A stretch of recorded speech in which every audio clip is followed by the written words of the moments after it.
안녕하세요. 필름메이커스입니다. 네, 초대석 라이브 오늘도 진행할 건데요. 필름메이커스 3월 상영작이죠. 버섯이 피어날 때를 연출하신 이종서 감독과 함께 하겠습니다. 나와주셔서 아, 감사드리고요. 저요. 불러주셔서. 저희 필름메이커스 구독자분들께 네. 간단한 인사 좀 부탁드리겠습니다. 저는 버섯이 피어날 때 만든 이종서라고 하고요. 영화를 만들고 있고, 뭐, 그렇습니다. 소개를 어떻게 해야 될지 모르겠네요. 버섯이 피어날 때, 네, 이 작품을 좀 기획하게 된 과정부터 얘기를 하면 좋을 것 같은데요. 저는 영화를 만들면서 어린 시절을 좀 박제하고 싶다라는 생각을 많이 했었어요. 박제라고 하기엔 좀 그렇지만, 내가 어릴 때 살았던 공간과 기억들을 실체가 있는 무엇으로 잡아보고 싶은 이상한 열망 같은 게 좀 있었거든요. 사실 전 그것 때문에 영화를 하고 싶었는데, 그런 생각을 쭉 하고 있다가, 근데 또 동시에 어릴 때 얘기가 너무 쉬운 것 같은 거예요. 좀 안 하고 싶었어요. 동시에 하고 싶은데 이거를 만들면 그게 끝인 것 같은 느낌? 저는 막 이야기를 만들면 만들수록 이게 다 거짓말인 것 같은 거예요. 좋은 영화를 만들어 보고 싶으니까 이게 재밌을까? 저게 재밌을까? 고민을 하면서 이야기를 만들다 보니까 이야기를 만들어 놓고 보면 거짓말이야. 왜 거짓말이라고 느꼈을까요?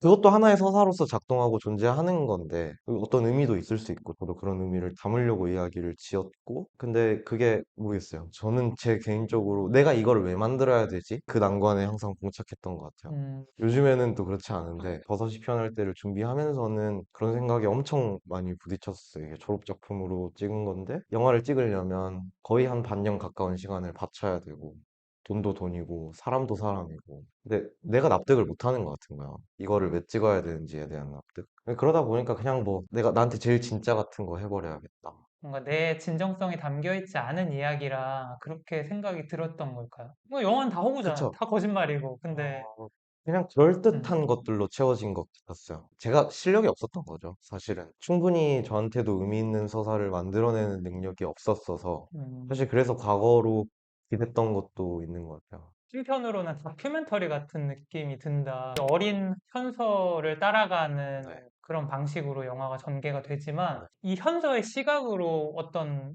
대상을 본다 이런 느낌은 잘 안 들었거든요. 그러면 어떻게 보면은 그 시각이 현재 감독님의 시각일 수도 있었겠다. 다른 사람들로 내 어릴 때의 기억을 다시 지어서 그때의 공간에 돌아가서 저 혼자 약간 시간을 되돌려 놓고 그 안을 바라보고 있는 기분이었거든요.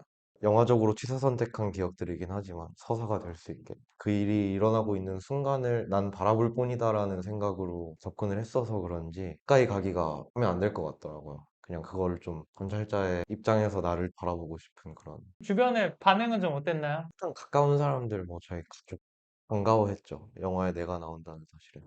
자기가 한 명씩은 있으니까 음, 이 사람 누가 연기해? 막 이러면서 영화 현장에 계속 기웃기웃거리려고 하시고 오빠는 자기가 연기를 하겠다. 아, 아저씨는 저희 아빠거든요. 아, 그 뒷마당에서 이렇게 삽질하는 그 네. 아저씨는 제 아버지고 제 아버지도 뭐 시네필이시다 보니까 아, 시네필까지는 아니어도 영화를 많이 보셨다 보니까 영화를 많이 좋아하시는군요. 네, 그쵸. 그런 영향이 있었겠죠, 저도. 계속 연출적으로 개입을 하고 싶어 하시는 거예요. 아, 이렇게 찍으면 안 될 것 같다. 이러면은. 이 작품이 이제 졸업작품으로 네, 만든, 맞아요. 감사하게도 작년에 부천, 네. 예, 그리고 서울독립영화제, 그 영화제 초청을 받게 되어서 영화제도 또 경험을 해보셨을 텐데, 경험한 그런 느낌 같은 것들도 어땠는지 좀 궁금하거든요. 되게 이상한 기분이었죠. 그 맨날 보러만 다니던 영화제들에, 그리고 제가 되게 좋아하는 영화제들인데, 그 부천 때는 못 갔어요. 여행을 막 다니던 중에 있어가지고. 그래서 되게 아쉬운 마음으로 첫 번째 영화제를 날려보냈고, 그리고 이제 서독제에 갔을 때는 이상했어요. 그냥, 우와, 내 영화가. 나도 영화 감독님인가 봐. 사람들이 저를 이제 생전 처음 감독님 소리를 이제 거기서 들어봤으니까 너무 이상한 말이다 감독님이라는 말. GV도 원래 부천 때 해봤어야 되는 거를 그때 가서 처음 해보다 보니까 음, 시간 방지게 짧게 짧게 대답하고 설명을 더 해드릴 수 있는 거에 대해서 그냥 아무래도 또 이제 처음 경험하는 영화제다 보니까 어떻게 보면은 좀 어설픈 그런 행동들이 큰 또 교훈이 되지 않았을까. 공주에서 촬영을 네. 하셨다고 들어서 현지에서 로케이션이나 이런 것들은 뭐 잘 아시는 음, 음, 지역이니까 음. 그랬을 텐데 배우분들이라든지 그다음에 스텝이라든지 스태프분들이라든지 광주에서 촬영을 하기 위해서 좀 많은 준비가 필요했을 것 같은데 키스텝들을 데리고 일단 광주에 여러 번 다녔어요. 맛있는 걸 음, 많이 사 먹이면서 친한 애들이랑 작업을 했어서 프리 과정에서는 되게 재밌게 진행했는데 촬영할 때는 스텝 구하는 게 쉽지 않았습니다. 며칠을 이제 아예 통으로 내려와야 되는 거다 보니까. 현지에서 이렇게 조달한 스태프들은 없고 다 네네네. 다 서울에서 뭐 장비라든지 그런 인프라들은 어떻게 아, 해결하셨어요? 장비는 광주 독립영화 제작 지원을 받았거든요. 그래서 거기서 이제 대여해주는 장비들이 있는데, 바디는 대여를 서울에서 했고, 렌즈는 이제 광주에 있는 걸로 찍었어요. 배우 같은 경우에는 광주에서 원래 현서역을 캐스팅 해보려고 했었는데, MBC 연기학원이 하나 있더라고요. 아, 오디션을 했었는데, 아쉽게도 없더라고요. 못 예, 찾았군요. 예, 못 찾았어요. 눈물을 머금고 서울에서 연기도 연기인데 그냥 이미지가 괜찮은 것 같은 아이가 딱 한 명 있었는데 그 아이를 캐스팅을 했었는데 이제 리딩을 진행을 하는데 리딩 때 안 되겠는 거예요. 아, 그날 말씀을 드렸어요. 캐스팅 캔슬 해야 될 것 같아요. 죄송합니다. 막 그러면서 이제 발등이 떨어졌죠. 그 촬영 한 2주 전이었는데 2, 3주 전이었는데 인스타그램을 엄청 뒤졌거든요. 자훈이 현서역 아이를 발견을 했는데 DM을 드렸는데 자기는 단편 영화 안 하신다는 거예요. 애들 대우가 너무 안 좋다 이러면서 페이도 뭐 이 정도 받는데 저희가 단편 할 이유가 없다 막 이러시는 거예요. 당연하죠. 할 이유가 없죠. 빌었죠. 어릴 때 이야기를 하고 있고 자훈이가 현서 역할을 꼭 해줬으면 좋겠다. 그래서 이런 시나리오고 그래서 엄청 막 구애를 했어요. 그랬더니 부모님이 되게 좋아하시는 거예요. 하자고. 그럼 페인 이 음, 정도는 맞춰달라고 하신 게 제가 충분히 맞춰드릴 수 있는 금액이었고 친구의 형으로 나오는 네. 애가 자훈이 형이거든요. 그러니까 아, 현서 친형이거든요. 그렇군요. 그래서 두 명을 캐스팅하는 조건을 촬영 지역이 광주다 보니까 또 네, 그게 되게 좀 핸디캡으로 작용을 했을 것 네 맞아요. 같은데 지금도 지방에서 영화를 제작하시는 분들도 많이 계실 거예요. 같은 어려움을 맞아요. 겪고 계실 것 같거든요. 아무래도 우리나라의 좀 영화 제작 인프라라는 게 서울을 중심으로 최근에는 부산으로 많이 옮겨가기는 했지만 제작 지원? 예, 광주에서 받으셨다고 했는데 그거는 어떻게 다른 제작 지원들도 다 넣었는데 안 됐었고 뭐 제가 어차피 이력이 있는 것도 아니고 지원을 받아본 것도 아니라서 노하우가 없었거든요. 어떻게 쓰는지에 대한. 지원서를 엄청 열심히 썼어요. 그리고 굉장히 지역성을 많이 강조를 했죠. 여기서 영화를 찍는다는 것이 나한테는 큰 의미가 있고 막 그걸 좀 좋게 봐주셨던 것 같아요. 지원을 해주는 입장에서도 사실 불안하거든요. 그쵸, 아, 그쵸. 정말 이 작품이 제대로 만들어질까? 응, 응. 중간에 엎어지는 작품들도 많이 있으니까요. 네네네. 피칭 과정은 좀 어떻게 준비를 하셨을지. 스크립트를 좀 열심히 썼어요. 영화가 어떻게든 제작 지원과 별개로 난 이 영화를 무조건 만들 거라는 걸 많이 어필을 했어요. 심사위원분들이 우스갯소리로 저희가 제작 지원 안 해도 되겠네요? 막 이러는 거예요. 그래서 아닙니다. 엄청 당황하면서 절대 아니라고 이러면서 지역 영화 제작 지원이다 보니까 음. 지역성을 강조하고 여기야만 하는 이유를 어필하고 모든 스태프들이 서울에서 내려와서 여기서 찍는다는 게 지역 경제 활성화에 대한 부분이잖아요. 아, 지역 영화 그렇죠. 제작 네, 지원이라는 게 그렇죠. 그런 얘기를 많이 했죠. 간절하게 빌면서.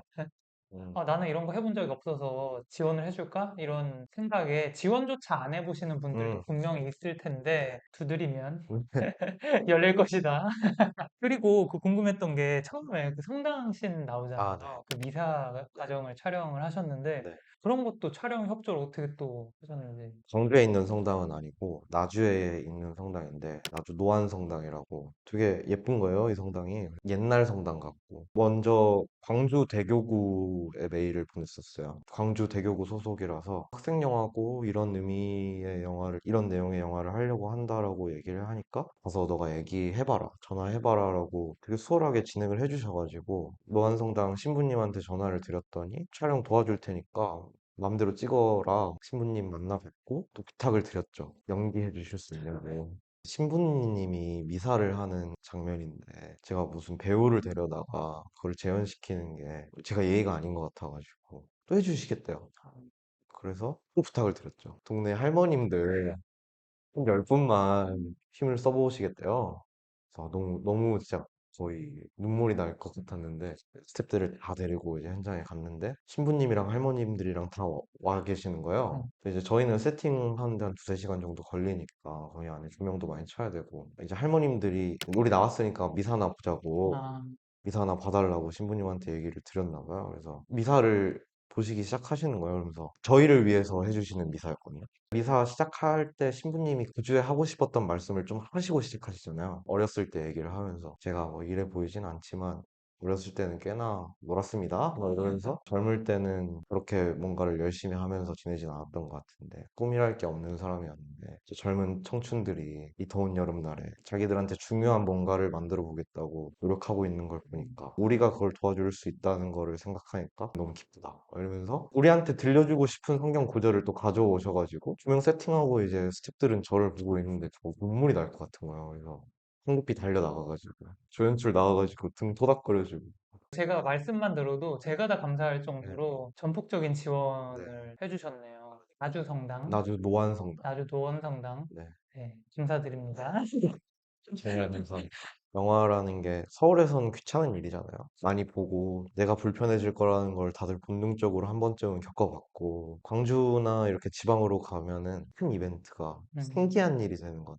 거기서 촬영할 때는 다들 처음 보니까 이게 어디서 나온 거예요? 이러면서 너무 신기해하시고 되게 이렇게 구경하시고 그런 게 너무 귀엽고 재밌어요. 감독님 말씀을 들어보니까 그 지역에 네, 여러 분들의 응원과 네. 팀이 모여져서 만들어진 영화다 그런 생각이 드네요. 이 영화가 어떻게 보면은 좀 장르성을 부각해서 그런 미스테리하고 스릴러적인 무드를 가져갈 수도 있었을 것 같다는 생각이 들더라고요. 이 영화 전체에 어떤 미스테리한 무드가 깔려 있다는 거는 의도한 바였는데 어린 아이한테는 모든 게 모호하고 근데 또 동시에 걔네한테는 그냥 일어나는 일은 없는 것 같고 다 이유가 있을 것 같고 뭔가 그런 영웅적인 마인드가 있잖아요. 그런 마음 때문에 아저씨가 그렇게 보이는 거겠죠. 어린 아이의 입장에서 느끼는 모호함 뭔지 모르겠는 미스테리함으로 영화 전반에 깔아보고 싶었던 것 같아요. 현서가 또 이제 또 친구 형이랑 네. 이렇게 그 연필폭탄 던지는 장면도 나오고 또 우유를 또 훔쳐가지고 이렇게 장난치는 장면도 나오고. 저 어릴 때 그냥 뭐 동네에서 애들이 맨날 만드는 게 유행이었었는데 누군가의 형한테서 배웠던 것 같은 기억이 있어요. 음, 애들을 표현할 때 그런 위험한 장난들, 악한 마음 없이도 행하는 사소한 잘못 같은 거. 그런 거를 하다가 그거를 멈추는 순간 어른 비슷한 게 되어 간다고 생각하거든요. 그런 걸 보여주고 싶었어요. 잘못을 저지르고 즐거워하는 거.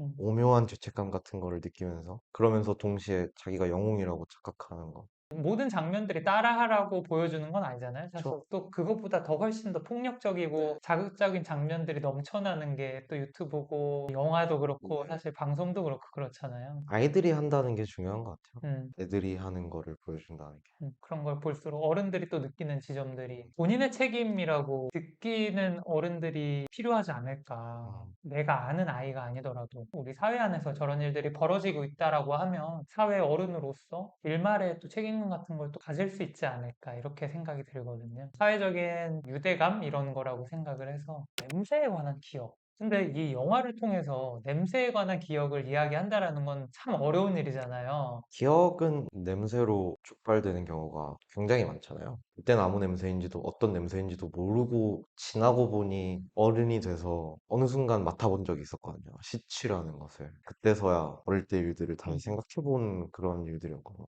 이제 와서 보니 그게 누군가가 죽은 냄새였구나. 냄새를 영화로서 보여준다는 게 뻔하게 하고 싶지는 또 않았고 뭐 냄새가 나는 거를 보여주면 네. 되고 소를 맡고 냄새가 난다고 말하고 근데 결국에 그걸 다 써버렸지만 영화 안에서 정말 쓰고 싶지 않았거든요. 영화 중간중간에 네. 이렇게 그 파리가 음, 윙거리는 소리 있잖아요. 뭔가 냄새가 나는 듯한 느낌을 주는 청각적인 자극이지만 나의 후각을 자극하는 것 같은 음, 그런 효과를 준 것 같아요. 네네. 네. 남들이 많이 쓰는 데는 또 이유가 있겠죠. 또 그것이 어느 정도 관객과 통하는 언어가 되는 네, 거니까요. 관객과의 그런 통한 언어. 내가 이게 싫어서 다른 걸 하고 싶어 보다는 내가 다르게 표현하고 싶은 그 어떤 구체적인 음, 그런 솔루션이 있으면 그거를 시도하는 게 좋은 방법인 것 같다는 생각이 들어요. 맞아요. 예. 물론 유년 시절의 시간적 배경이니까 그렇기는 한데 감독님 개인적으로도 과거에 대한 그런 향수가 좀 있는 것 같아요. 특히 영화적으로 때 시기가 매력적이긴 한 것 같아요. 지금은 거의 모든 행동이 스마트폰 하나로 대체가 되잖아요. 그 어느 정도만 과거로 돌아가면 무언가를 하기 위한 행동들이 명확히 행동으로서 보여줄 수가 있는데 저는 요즘 이야기가 되게 맥 빠지는 게 행동이 의미가 없을 때가 너무 많은 것 같은 거예요. 모든 행동이 스마트폰 하나로 귀결되는 그래서 저는 좀 과거로 돌아가나 싶은 생각을 전에 해본 적이 있었는데 그 레트로 무드라는 게 되게 비주얼적으로만 많이 소비가 되어서 음, 그렇지, 감독님 말씀을 들어보니까 촉감, 네. 예, 좀 다른 감각을 자극한다는 면에서도 좀 매력적인 포인트가 있는 것 같네요. 그냥 언뜻 생각하면, 이 영화랑 버섯이 무슨 상관이지? 어떤 의미가 있길래 제목에까지 버섯이 등장하지? 라는 생각이 들더라고요. 버섯은 그는 생명보다는 좀 저한테는 죽음이라는 것에 더 가까이 있는 것처럼 느껴져요. 근데 역설적이게도 버섯은 지독한 생명력으로 순식간에 피어오르는 어떤 의미가 있는 것처럼 느껴졌달까요? 생의 의미라는 게 죽음 위에서만 피어나는 것처럼 생의 의미라는 거를 깨닫게 된다고 생각을 했어가지고 현서의 입장에서 얘가 죽음을 처음으로 완전히 받아들였을지는 모르겠지만 그 날의 이후에 현서와 그 날 전의 현서는 너무 다른 사람일 것 같았단 말이에요. 현서 안에서 어떤 생각이 자라나는 것처럼 느껴지겠다라고 생각을 했었어가지고. 그 어린 아이가 그것으로부터 삶이 어떤 의미인가를 알아채지 못했을 수도 있지만 생각의 씨앗이 되어서 나중에 어떻게 자라날지 모르니까 네네. 그런 측면에서 보면 버섯과 되게 닮아 있다라는 생각이 네. 드네요. 현서 머리도 약간 버섯 머리. 저 그래서 이제 그 머리를 좀 깎이고 싶은 취향이 있으신 것 같아요. 그 레트로에 대한 약간 애정 같은 게 좀 느껴지는? 애정이 있죠. 그걸로 먹고 살고도 있고. 그때 내가 못 가졌던 걸 가져보는 거 아닐까요? 저는 꼬맹이 때 전자기기를 엄청 좋아했었거든요. 아빠 테이프 캠코더 맘대로 내가 좀 쓰고 싶은데 되게 아끼면서 못 쓰게 했거든요. 성인이 되고 나서 그때부터 사 모았던 것 같아요. 음, 필름 카메라, 옛날 테이프 캠코더 사 모으고 이제 그러다 보니까 이게 막 유행인 거예요. 어느새 어느 순간에 보니까 그거를 비싸게 팔아 제끼고 있는 사람들을 보면서 나도 해야겠다.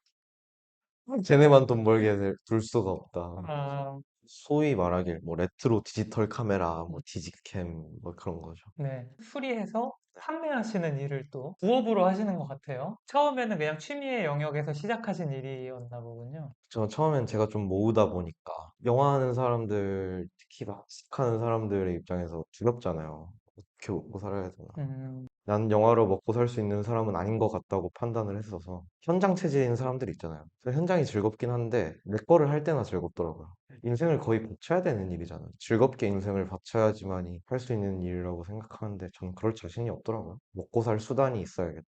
그게 운 좋게 애정이 있었던 것이 유행이 되면서 편승할 수 있었던 것 같아요. 뉴진스를 필두로 한 그런, 젠스가 진짜 네. 너무 고마운. 영화를 어렸을 때부터 좀 좋아했다고 말씀을 하셨는데, 네, 저는 어릴 때 혼자 있어야 되는 시간이 많았거든요. 할 수 있는 거라고는 엄마 아빠가 사놓은 비디오나 DVD를 돌려보거나 온갖 영화들을 다 다운받아 보는 게 제가 할 수 있는 일들이었죠. 그래서 어느 순간부터는 막 꼬맹이가 인생 영화 단편 막 이런 거 있잖아요. 그때부터 까이의 뒷시네마 이런 게 간지난다는 건 알아가지고 그중에 좀 재밌어 보이는 거 다운받아서 보고 그러다가 고등학교 때 진로를 정하라고 하잖아요. 너무 자연스럽게 난 영화 감독이 돼야지 막 이런 생각이 드는 거예요. 그래서 그러지 않을 수 있었다면 얼마나 좋았을까. 처음엔 너무 즐거웠어요. 지금도 너무 즐거운데 이제 고통이라는 것을 이거는 동시에 너무 고통스러운 것이라는 것을 뼈저리게 느껴봤고 안 해봤으면 아무것도 못하지 않았을까? 라는 생각은 또 드네요. 뭐 작업 중인 작품이나 아니면 향후에 좀 준비 중인 그런 작품이 좀 있나요? 당장에는 뮤직비디오를 편을 찍어야 되는 게 있고 작은 영화는 아닌데 좀 가내수공업적으로 영화를 만들어 보고 싶어져서 서울에서 대마초를 키워서 피우고 파는 여자에 대한 한 중편 정도 되는 영화를 올해 안에 찍으려고 글과 프리를 동시에 진행하고 있어요. 이제 졸업 이후에, 졸업 작품 이후에 인프라를 벗어나서 정말 최초로 사회에 또 나가게 되는 맞아요. 시기일 것 같은데 충실하게 창작자로서의 삶을 이어나가시려는 그런 의지가 보이는 것 같아서 응원해드리고 싶네요. 불안한데 불안함에 대해서 진지하게 생각하지 않으려고 작년 한 해 동안 애를 많이 썼어요.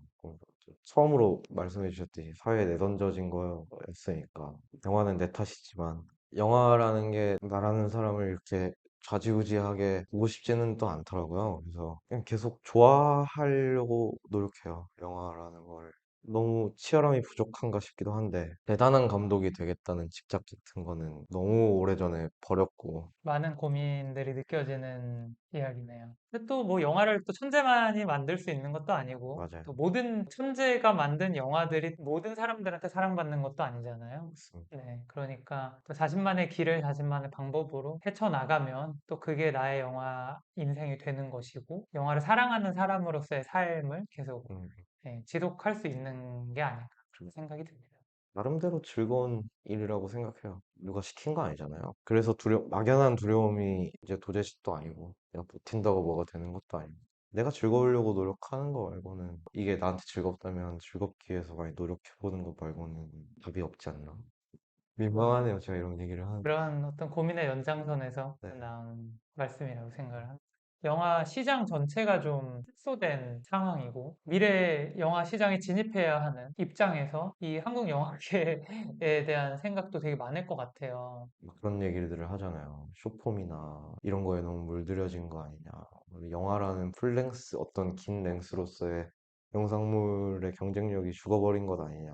죽어가고 있는 것 아니냐. 저는 또 막 그렇지만도 않다고 생각하거든요. 그냥 상업 영화의 관객 수는 줄어들고 있죠. 근데 그거는 또 좋은 영화가 나왔을 때 사람들이 그거에 관심을 갖지 않느냐. 그거랑은 또 별개의 문제라고 생각하고요. 관객으로서 영화제에 다니다 보면 떠오르는 얼굴들이 있거든요. 모든 영화제에 다 있는 것 같은. 음, 제가 졸작 상영할 때도 그분이 계시는 거예요. 제가 어딘가에서 본 그분이 영화를 보고 질문을 하고 후다닥 나가시더라고요. 그런 분들이 되게 존경스러워요. 그들만큼이나 사랑해 본 적이 없는데 하는 마음으로 이상한 감사함과 존경의 마음을 갖게 되는 것. 네, 오늘 정말 긴 시간 동안 감독님하고 말씀을 나눠봤는데 영화를 중심으로 한 이야기도 그렇고 또 감독님 삶에 대한 이야기도 그렇고 좀 많은 고민들이 느껴지는 시간이었어요. 근데 그 고민들에 묻혀 있는 게 아니라 고민들을 또 건강하게 본인의 삶에 그리고 본인의 창작 활동의 원동력으로 삼고 있는 것 같아서 응원하는 마음으로 작품을 기다리고 있겠습니다. 네, 오늘 이종서 감독님과의 라이브는 여기서 마치도록 하겠습니다. 함께 해주신 구독자분들 감사드립니다.